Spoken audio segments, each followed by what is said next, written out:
नमस्कार, हम प्रियांशु सिंह और आप सब देख रहा बनी टॉप 10 भोजपुरी।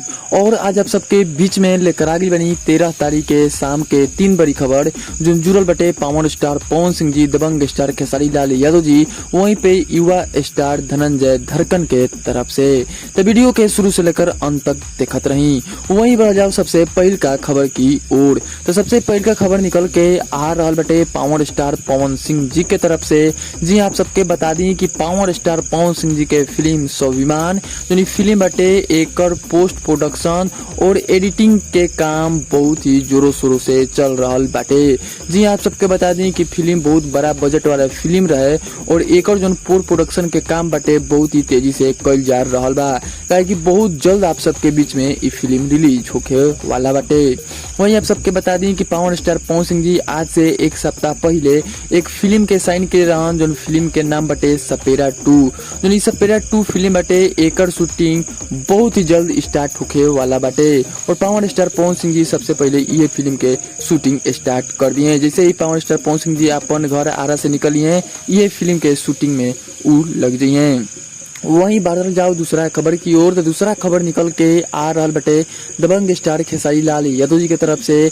चलिए आप सबके बता दी कि खेसारी लाल यादव जी के बहुत जल्द आप सबके बीच में बहुत सारा गाना सुने के मिली। जी आप सबके बता दी कि आप सबके बीच में कल खेसारी लाल यादव जी के हो सकता है 2 गो फर्स्ट लुक रिलीज। जी आप सबके बता दें कि कल 2 गो लोकगीत के 2 गो फर्स्ट लुक आप सबके शायद देखे के मिली। जी आप सबके बता दें कि अगर 2 गो देखे के ना मिली तो कल आप सबके एगो फर्स्ट लुक आप सबके बीच में जारी हो जाई और वो में बता दो जाई कि आखिरकार खेसारी लाल यादव जी के वो गाना आप सबके कब सुने के मिली। वहीं आप सबके बता दें कि बहुत जल्द आप सबके खेसारी लाल यादव जी के बोलबम सॉन्ग भी सुने के मिली।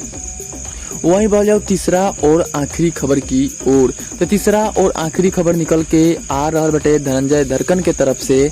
आप सबके बता दी कि धनंजय धड़कन जी के बहुत दिन के बाद एक दमदार गाना सुने के मिलल है। जी आप सबके बता दी कि आज ही धनंजय धड़कन के गाना एक रिलीज मिल बटे जो गाना के बोल बा बेकार बा भतार। जी आप सबके बता दी कि अब RCA म्यूजिक से उनकर जो बाटे बॉन्ड टूट गई बाटे और अब कोनो म्यूजिक चैनल खातिर गावत नजर आई है धनंजय धड़कन जी। वहीं आप सबके बता दी कि उनकर एक गाना आज रिलीज मिल बटे जो गाना के बोल बा बेकार बने भतार उनके स्टार म्यूजिक वर्ल्ड से वो गाना रिलीज हो चुकल बाटे। तो अभी तक आप सब नहीं सुनले नहीं देख रहे तो आप सब जाके स्टार म्यूजिक वर्ल्ड से धनंजय धड़कन के ये गाना सुन सकता नहीं जा।